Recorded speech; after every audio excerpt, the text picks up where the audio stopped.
छलकता हमरो जवनिया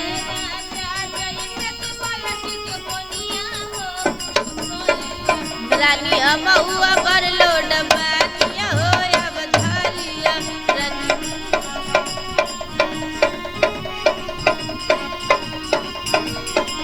रउआ बानी तैयार हम बानी तैयार ओढ़ी के ओढ़नी काटी जानी गली जवन करे मन सब रउरे बधन राजा कहिए से हमारी जबल बानी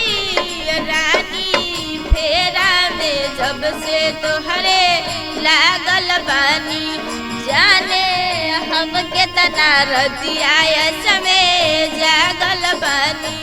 रउरे ला राजा हम तो खटिया बिछवनी देखी लगा के मच्छरदनिया हो चली चली रानी अमहुआ बर लोड बानिया ओ अब कटोरे चढ़ा देखे